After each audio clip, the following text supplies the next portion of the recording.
សាខាកាកបាទក្រហមកម្ពុជាខេត្តបៃលិនអំពីវនីវសប្បុរសជនគ្រប់មជ្ឈដ្ឋានចូលបរិច្ចាគធនធានផ្ទាល់ខ្លួនដើម្បីជួយពលរដ្ឋរងគ្រោះនិងជួបគ្រោះមហន្តរាយនានា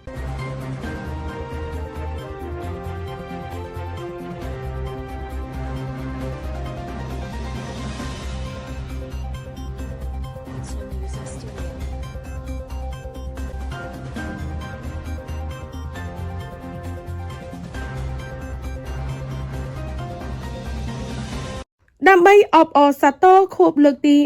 162ទិវាពិភពលោកកាកបាទក្រហមនិងអតិច័ន្ទក្រហម8ឧសភាឆ្នាំ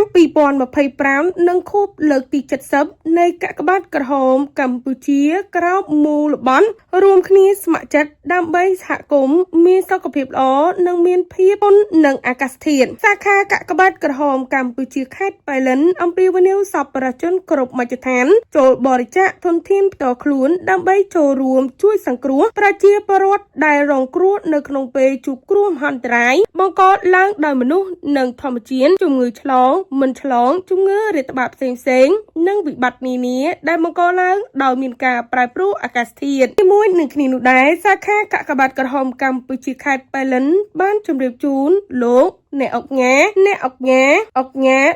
លោកស្រីអ្នកនាងកញ្ញាសប្បុរសជនគ្រប់មជ្ឈដ្ឋាននិងបងប្អូនប្រជាពលរដ្ឋមេត្តាជ្រាបថាទិវា8ឧសភានេះមានគោលបំណងរំលឹកដល់ខួបនៃការបង្កើតចលនាអន្តរជាតិកាកបាទក្រហមអតិច័ន្ទក្រហមនិងការផ្ដល់សេវាកម្មមនុស្សធម៌រយៈពេល70ឆ្នាំរបស់កាកបាទក្រហមកម្ពុជាក្នុងការជួយដល់ប្រជាពលរដ្ឋរងគ្រោះនៅក្នុងពេលជួបគ្រោះមហន្តរាយបង្កឡើងដោយមនុស្សនិងធម្មជាតិជំងឺឆ្លងមិនឆ្លងជំងឺរាតត្បាតផ្សេងៗនិងវិបត្តិនានាដែលបង្កដោយការប្រែប្រួលអាកាសធាតុដើម្បីមានមូលនិធិសម្រាប់បន្តបេសកកម្មមនុស្សធម៌សាខាកាកបាទក្រហមកម្ពុជាខេត្តបៃលិនសូមអំពាវនាវចំពោះឯកឧត្តមលោកជំទាវលោកអ្នកអង្គការលោកស្រីអ្នកនាងកញ្ញាសប្បុរសជនមកពីគ្រប់មជ្ឈដ្ឋានទាំងនៅក្នុងវិស័យរដ្ឋនិងវិស័យឯកជនមេត្តាចូលរួមបរិច្ចាគថវិកាសម្ភារៈដោយសទ្ធាជ្រះថ្លានិងតាមការស្ម័គ្រចិត្តបរិជនគ្រប់មជ្ឈដ្ឋានអាចបរិច្ចាគជូនតាមរយៈគណៈកម្មាធិការសាខា